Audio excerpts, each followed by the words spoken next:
आज के इस वीडियो में हम चर्चा करने वाले हैं वाच्य, वाच्य कहते किसे हैं और वाच्य के भेदों पर। तो चलिए हम देखते हैं।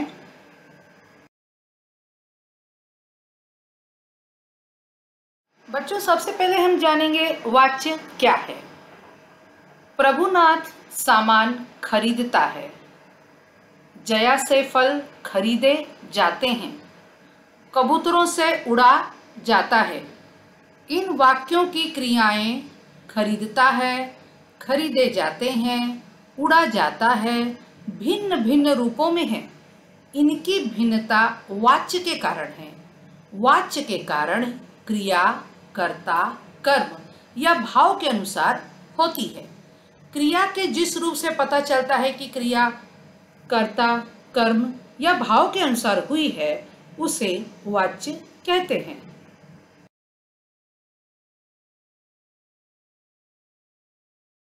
अब हम जानेंगे कि वाच्य के कितने भेद हैं। बच्चों, वाच्य के 3 भेद होते हैं। पहला है कर्तरीवाच्य, दूसरा है कर्मवाच्य, तीसरा है भाववाच्य।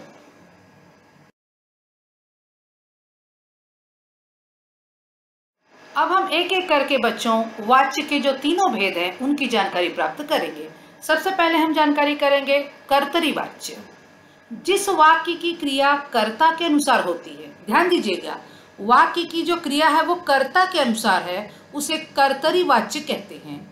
कर्तरीवाच्य की क्रिया के लिंग और वचन कर्ता के लिंग और वचन के अनुसार होते हैं, कि मतलब वाक्य जो भी होगा उसमें कर्ता के अनुसार ही लिंग और वचन होंगे, तो ये उसकी पहचान होती है। अब ये मैं आपके सामने एक दो उदाहरण दूंगी तो आप अच्छे से समझ जाएंगे। जैसे पायल रसगुल्ला खाती है, तो पायल बेटा ये स्त्रीलिंग है, इसलिए इसका क्रियांत में कैसी हो गई, ये खाती है। अब देखिए दूसरा उदाहरण, विनोद कमीज पहन रहा है, तो विनोद ये पुल्लिंग है, इसलिए अंत में देखिए क्रिया कैसी है, पहन रहा है। तीसरा उदाहरण देखिए, सोनाली बाजार जाती है, तो आप देखिए जब भी लिंग परिवर्तन होता है उसी तरह से क्रिया भी अंत में बदल जा रही है। सोनाली बाजार जाती है। और कपिल, कपिल पुल्लिंग है, इसलिए कपिल लीचियां खाता है। तो देखा आपने, इन सभी उदाहरणों में क्या हुआ है, हुआ ऐसा है कि लिंग के और वचन के कारण ही क्या हुआ है, क्रिया के लिंग और वचन कर्ता के लिंग और वचन के अनुसार होते हैं, इसलिए कर्तरीवाच्य का उदाहरण है। इन वाक्यों की क्रियाएं जैसे कर्ता पायल है, विनोद है, सोनाली है और कपिल के अनुसार हैं, ये कर्तरीवाच्य की क्रियाएं हैं और इनके लिंग वचन कर्ता के अनुसार हैं। तो ये आप ध्यान रखिएगा बच्चों, बहुत ही आसान है इसको पहचानना, बहुत मुश्किल नहीं है। 2-4 उदाहरण आप देखेंगे, अपने आप आपको ये बात दिमाग में बैठ जाएगी कि जहाँ कर्ता की प्रधानता होती है और कर्ता के अनुसार लिंग और वचन बदलते हैं, उसी के अनुसार तब ये क्रिया कौन सी वाच्य कहलाती है, कर्तरीवाच्य कहलाती है।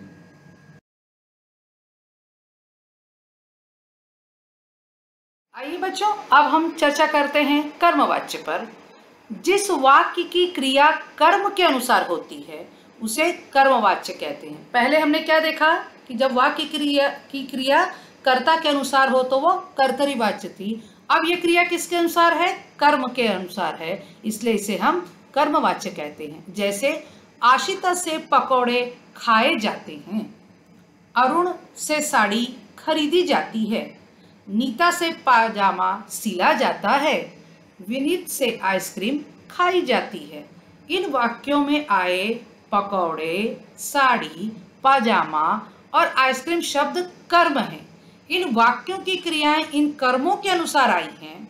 ये ध्यान दीजिए बच्चों कि इस वाक्य में जो क्रियाएं आई हैं वो कैसे आई हैं, कर्म के अनुसार आई हैं, इसीलिए क्रियाओं के लिंग और वचन कर्म के अनुसार हैं। ये क्रियाएं कर्मवाच्य की हैं।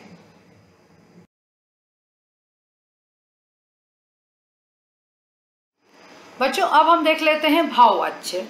जो क्रिया वाक्य के कर्ता या कर्म के अनुसार न होकर भाव के अनुसार होती है उसे हम भाववाच्य कहते हैं। जैसे नानी से उठा नहीं जाता, नितेश से पढ़ा नहीं जाता, पुलकित से गाया जाता है, रोगी से सोया नहीं जाता।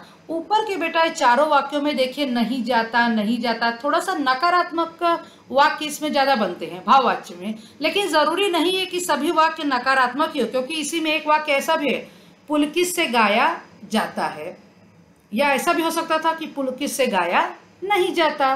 ये दोनों ही सही हैं। भाववाच्य में नकारात्मक वाक्य हमें देखने को मिलते हैं। इन वाक्य की क्रियाएं कर्ता और कर्म के अनुसार नहीं है, बल्कि ये भाव के अनुसार है, अतः ये क्रियाएं भाववाच्य की हैं।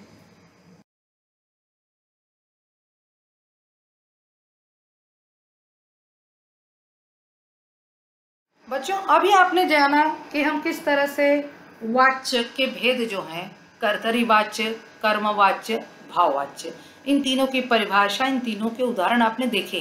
कभी कभी परीक्षा में कर्तरी वाच्य से कर्मवाच्य बनाने के लिए भी कहा जाता है, या कभी कभी वाक्य में कर्तरी वाच्य है या वाक्य दे दिया जाता है, पूछा जाता है कि ये कौन सा वाच्य है, तो आपको हर तरह से तैयार रहना है।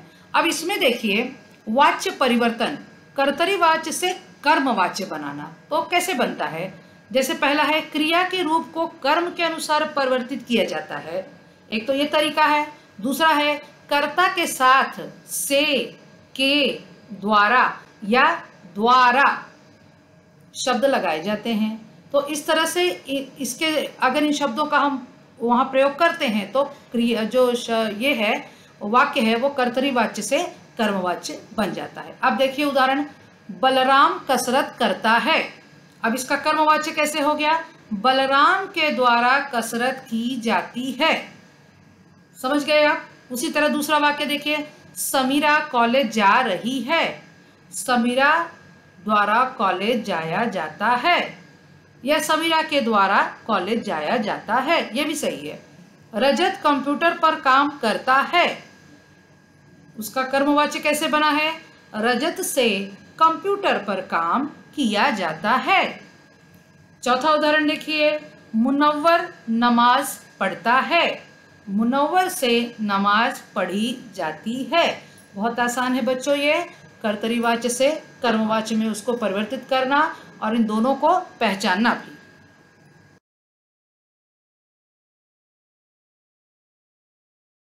अब हम समझेंगे कि कर्तरी वाच्य से भाववाच्य कैसे बनाया जाता है। तो इसका देख लीजिए, कर्ता के साथ से जोड़ा जाता है, कि कर्ता के साथ अगर हम से जोड़ देते हैं तो कर्तरी वाच्य से भाववाच्य बन जाता है। या फिर दूसरा उदाहरण समझिए, भाववाच्य की क्रिया हमेशा एक वचन और अन्य पुरुष के रूप में प्रयुक्त की जाती है। तीसरा है, भाववाच्य का प्रयोग अधिकतर नहीं के रूप में होता है। बच्चों जो भाववाच्य में जो भी प्रयोग होता है थोड़ा सा उसमें नकारात्मकता रहती, नहीं नहीं ये शब्द ज्यादा होते हैं, लेकिन अक्सर ऐसा नहीं होता, लेकिन ज्यादातर नकारात्मकता रहती है। अब देखिए कर्तरी वाच्य और भाववाच्य, गुड़िया नहीं नाचती, गुड़िया से नाचा नहीं जाता।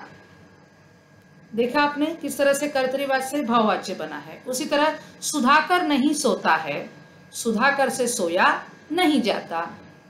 मैं उठ नहीं पाती, मुझसे उठा नहीं जाता। ऊपर के तीनों वाक्यों में नहीं नहीं आया है, तो इस तरह से जो हमने एक बात कही है कि उसमें अधिकतर नहीं के रूप का उपयोग होता है। उसके बाद है बच्चा रोता है, बच्चे से रोया जाता है। ये भी भाववाच्य का ही उदाहरण है। इसमें से लगा करके कर्तरी वाच्य से भाववाच्य बनाया गया है।